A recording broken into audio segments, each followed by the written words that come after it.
Presente ieri a Porto Empedocle presso il Comune l'onorevole Vittoria Casa del Movimento 5 Stelle che ha incontrato il sindaco empedoclino Ida Carmina. L'onorevole Casa è stata la presentatrice presso la 7ª Commissione Cultura della Camera della risoluzione che impegna il Governo nazionale a istituire il premio letterario dedicato al grande maestro empedoclino Andrea Camilleri. Il provvedimento è stato votato all'unanimità dall'intera Commissione Cultura della Camera dei Deputati, da tutti i partiti presenti. Il premio avrà luogo ogni anno nella città marinara ed è destinato ai giovani dai 17 ai 30 anni, scrittori emergenti.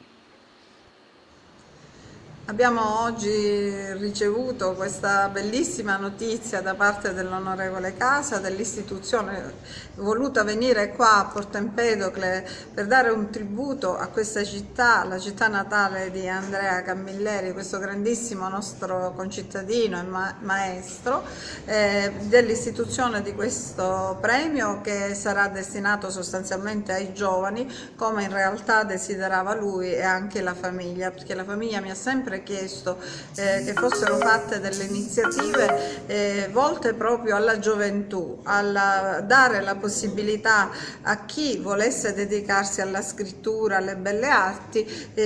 di poterlo fare e quindi di valorizzare l'opera dei giovani. In questo solco siamo davvero orgogliosi che la Camera all'unanimità abbia approvato questa risoluzione e il Governo ha dato la disponibilità a impegnarsi. Io fra l'altro in questi giorni sono stato a Roma, ho incontrato il sottosegretario Anna Laura Orrigo che ha dato ampia disponibilità, quindi ora appunto ci predisporremo anche con comitati scientifici, ma sempre naturalmente nel rispetto e nella considerazione della famiglia Camilleri a cui noi teniamo tanto. La Commissione Cultura, la 7ª Commissione alla Camera dei Deputati, ha impegnato il Governo a istituire un premio letterario alla memoria del grande maestro Andrea Camilleri ed è una cosa di cui andiamo veramente orgogliosi perché è stata una delibera fatta all'unanimità da tutte le forze politiche presenti in Parlamento per dare proprio onore a un grande maestro della cultura non solo siciliana ma italiana. Chiaramente la Commissione ha impegnato il Governo a istituire questo premio, un premio letterario che ogni anno avrà luogo proprio qui a Porto Empedocle dove ci troviamo, per dare la possibilità ai giovani dai 17 ai 30 anni di poter partecipare appunto a questo premio per